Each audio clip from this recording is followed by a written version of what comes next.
Hello, नमस्कार, आदाब, सत श्री अकाल और अस्सलाम वालेकुम। मैं हूं मोहम्मद अहमद काज़मी, लेकर आया हूं खास एपिसोड। आपका खैर मकदम, वेलकम और स्वागत है। ईरान और अमेरिका के बीच परमाणु मामले पर और पाबंदियां हटाने के लिए अब तक 3 दौर की इनडायरेक्ट बात हो चुकी है और चौथे दौर की बातचीत जल्द होने के इम्कान हैं। डोनाल्ड ट्रंप के खास नुमाइंदे स्टीव विटकॉफ और ईरान के फॉरेन मिनिस्टर अब्बास अरागची ने अब तक होने वाली बातचीत को मुस्बत बताया है, लेकिन दुनिया भर में अब भी बहुत से ऐसे एनालिस्ट हैं जिन्हें ये यकीन नहीं है कि इस बातचीत के नतीजे में कोई समझौता हो सकेगा। डोनाल्ड ट्रंप कभी भी कुछ भी बोल देते हैं, उन पर किसी को भरोसा नहीं रहा। ईरान के supreme leader Ayatollah Syed Ali Khamenei का कहना है कि वो इस बातचीत से ना पुरुम्मीद हैं और ना ही बदगुमान हैं।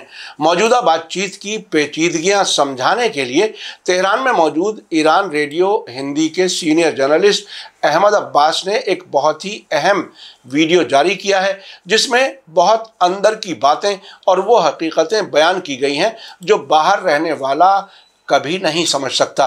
मीडिया स्टार वर्ल्ड ये वीडियो आपके सामने पेश कर रहा है ताकि आप गहराई से समझ सकें। इस वीडियो के साथ डिस्क्रिप्शन में हम आपको ईरान रेडियो हिंदी का लिंक भी दे रहे हैं ताकि आप उस चैनल पर जाकर और ज़्यादा वीडियो देख सकें। अगर आपने अभी तक media star world YouTube channel subscribe नहीं किया है तो सब्सक्राइब कर लें और घंटी दबाना ना भूलें ताकि हमारी हर नई वीडियो का नोटिफिकेशन आप तक पहुंच सके। आइए देखें, समझते हैं कि ईरान आखिर अमेरिका पर क्यों भरोसा नहीं करता। इस सिलसिले में ईरान रेडियो हिंदी के सीनियर जर्नलिस्ट हसन अब्बास का क्या कहना है। अस्सलाम वालेकुम। बेशक ईरान और अमेरिका इस वक्त नेगोशिएशन की मेज पर हैं, लेकिन साफ जाहिर है कि ईरान को अमेरिका पे रत्ती भर भरोसा नहीं है। ईरान ये बात कह चुका है। भरोसा न होने का कारण दुश्मनी का वो जाल है जो अमेरिका ने ईरान के खिलाफ बुना है। ईरान अमेरिका से बात तो ज़रूर कर रहा है, लेकिन अगर ईरान की डिप्लोमेटिक और पॉलिटिकल सरगर्मियों को देखिए तो साफ नज़र आता है कि ईरान ने अमेरिका से कोई आस नहीं लगाई है। इसका अंदाज़ा कैसे लगाया जा सकता है, हम इस पर डिटेल में थोड़ा बात करेंगे। अमेरिकी जाल को समझना है तो इसकी 3 बुनियादी लेयर्स हैं। ईरान के खिलाफ अमेरिकी पाबंदियां कई डेकेड से चली आ रही हैं। पाबंदियों का एक कानून है जिसे डेमेटो एक्ट कहा जाता है। ये रिपब्लिकन सेनेटर अल्फांसो डेमेटो के नाम से जुड़ा है, जबकि इसका नाम Iran and Libya section act था, मगर 2006 में लीबिया का नाम इससे निकल गया। उसके बाद अब ये सिर्फ ईरान से संबंधित है। ये कानून ईरान के साथ ट्रेड करने वाली अमेरिकी और दूसरे मुल्कों की कंपनियों को सज़ा देने का प्रोविज़न देता है। ईरान पर गैर कानूनी पाबंदियों के सिलसिले में ही अमेरिका के एक और कानून भी है जिसका नाम है countering America's adversaries through sanction act. 2015 में ईरान ने P5+1 ग्रुप के साथ एक international nuclear deal JCPOA sign की, जिससे अमेरिका 2018 में निकल गया। बाइडेन सरकार बनने के बाद जब न्यूक्लियर डील के रिवाइवल की संभावना थी तो उस वक्त अमेरिकी पार्लियामेंट में एक कानून पास हुआ, सैंक्शन रिव्यू एक्ट, जिसका मकसद पाबंदियों के पिछले कानूनों में रह गई कसर को पूरा करना और ईरान के सेंट्रल बैंक और नेशनल ऑयल कंपनी के लिए दुश्वारियां बढ़ाना था।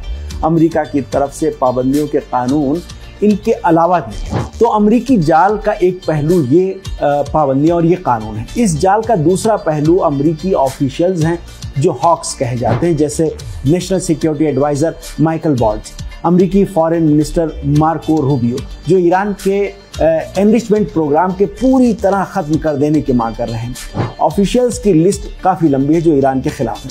अमेरिकी जाल का तीसरा पहलू वो है जो एक्सपर्ट से संबंधित है, जो व्हाइट हाउस समेत अहम इंस्टीट्यूशंस के अंदर बैठे हुए हैं। यूएस नेशनल सिक्योरिटी काउंसिल में ईरान डेस्क की हेड मेराव सेरेन है। इनकी हिस्ट्री ये है कि इनकी पैदाइश हैफा इजराइल में हुई। इजराइल और अमेरिका की डुअल नेशनैलिटी रखती हैं। इजरायली डिफेंस मिनिस्ट्री की ओहदेदार रह चुकी हैं। इस तरह के एक्सपर्ट्स की एक पूरी फौज अमेरिका में एक्टिव है।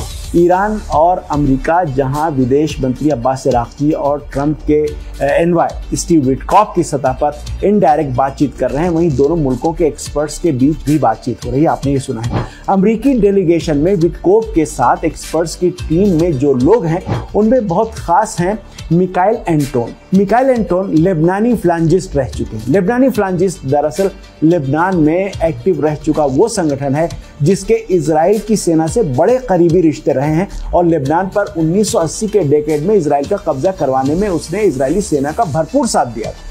अमेरिकी कांग्रेस में इस्लामिक रिपब्लिक ऑफ ईरान के खिलाफ वोटिंग की हिस्ट्री चेक की जाए तो हर ईरान मुखालिफ बिल के सपोर्ट में आपको 95 से 97% की वोटिंग नजर आएगी। तो इस तरह की मोर्चाबंदी के साथ अमेरिकी प्रेसिडेंट ट्रंप ईरान से बातचीत कर रहे हैं और ईरान के ऑफिशियल्स और एक्सपर्ट्स को इन सारी चीज़ों की पूरी बारीकियां पूरी तरह से मालूम है। अब सवाल यह है कि ईरान फिर अमेरिका से बात क्यों कर रहा है। ईरान की स्ट्रेटेजी ये साबित करना है कि वो नेगोशिएशन की मेज से नहीं भागता, क्योंकि उसके पास मजबूत स्टैंड और जोरदार आर्ग्यूमेंट है। ईरान ने कामयाबी के साथ ये परसेप्शन इस्टेब्लिश किया। दूसरी तरफ ईरान ने बहुत ठोस और बुनियादी कदम उठाए हैं। रूस के साथ ईरान ने स्ट्रेटेजिक पार्टनरशिप समझौता किया, जिसका नाम है Iranian Russian treaty on comprehensive strategic partnership. 17 जनवरी 2025 को समझौते पर राष्ट्रपति पेजेश्कियान और प्रेसिडेंट पुतिन ने दस्तखत किए। इसे रशियन पार्लियामेंट ने पास किया और ईरान की पार्लियामेंट में इसे पास करने की तैयारी चल रही है। ये 20 साल का गेम चेंजर समझौता है। कुछ घटनाएं आपको याद दिलाना चाहेंगे। जब सऊदी अरब में अमेरिका और रूस के अधिकारियों के बीच बातचीत हुई तो उसके फौरन बाद रूस के फॉरेन मिनिस्टर सरगेई लावरोव ने ईरान का दौरा किया, जिसका एक बड़ा पैगाम ये था कि अमेरिका से बातचीत का ईरान रूस रिश्तों पर कोई असर पड़ने वाला नहीं है। यानी रूस भी यही कहना चाहता है कि अमेरिका पर भरोसा तो उसे भी नहीं है। दूसरी तरफ जब ईरान और अमेरिका की बातचीत हुई तो ईरान के फॉरेन मिनिस्टर अब्बास अराक्ची रूस के और प्रेसिडेंट पुतिन को उन्होंने सुप्रीम लीडर आयतुल्लाह उज़्मा खामेनेई का खत दिया। इसका मतलब भी पूरी तरह साफ है। ईरान के फॉरेन मिनिस्टर ने चीन का भी सफर किया। ये दौरा भी अपने आप में पूरा एक पैगाम है। ईरान और चीन के बीच जून 2020 में 25 साल का सहयोग एग्रीमेंट हुआ, जिसके तहत चीन ईरान में 400 अरब डॉलर से ज्यादा का इन्वेस्टमेंट कर रहा है। चीन इस वक्त अपनी जरूरत के तेल का एक बड़ा हिस्सा ईरान से खरीद रहा है। शंघाई कोऑपरेशन ऑर्गेनाइजेशन और ब्रिक्स में ईरान की मेंबरशिप को चीन का भरपूर सपोर्ट रहा। ईरान में स्कॉलर्स और डिप्लोमेट्स का एक तबका ईरान रूस चीन अलायंस को मुस्तकबिल की एक कामयाब स्ट्रेटेजी के तौर पर पेश कर रहा है। बात यहीं पर नहीं रुकी। आपकी तवज्जो ईरान के सुप्रीम लीडर आयतुल्लाह खामेनेई के एक ताज़ा ट्वीट की तरफ केंद्रित कराना चाहते हैं। इस ट्वीट में उन्होंने लिखा है कि एक तरजीह उन मुल्कों से रिश्तों का विस्तार है जो हमारी डिप्लोमेसी का दायरा विस्तृत कर सकते हैं, जैसे अफ्रीका के देश और जैसे एशिया के देश। उनसे रिश्ते हमारी प्रायोरिटीज में हैं। ये सुप्रीम लीडर का एक ताज़ा ट्वीट है। ईरान की स्ट्रेटेजी को एक जुमले में इस तरह बयान किया जा सकता है कि अमेरिका से बातचीत बिल्कुल, लेकिन भरोसा हरगिज नहीं। तो जहां एक तरफ अमेरिका बातचीत की मेज पर अपनी पोजीशन मजबूत करने के लिए लंबी तैयारियां कर रहा है, जिनमें हमले की धमकी भी शामिल है, वहीं ईरान अपनी डिप्लोमेसी और समझौते के जरिए ये पैगाम दे रहा है कि मुल्क का कोई भी काम अमेरिका से होने वाले समझौते पर डिपेंड नहीं है। ईरान बातचीत की मेज पर अपनी पोजीशन इस तरह मजबूत कर रहा है। आखिर में हम बात कर लेते हैं ट्रंप समेत अमेरिकन ऑफिशियल्स के हमलों की धमकियों।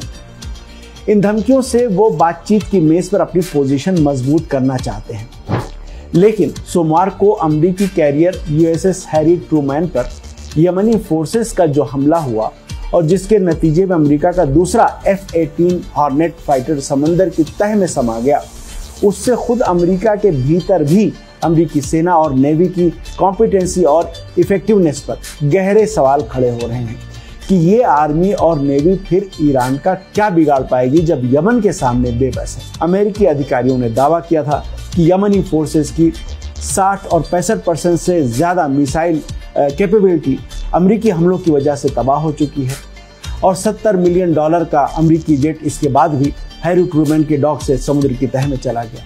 इस वाक़े के बाद अमेरिकी डिफेंस सेक्रेटरी पेट हेगसेथ ने एक्स अकाउंट पर ईरान को धमकी दी। यमन जब भी अपनी ताकत का मुजाहरा करता है, अमेरिकियों की आदत हो गई है कि वो ईरान को धमकी देते हैं। आप क्या सोचते हैं, इस तरह की धमकियों का ईरान पर क्या असर होता है?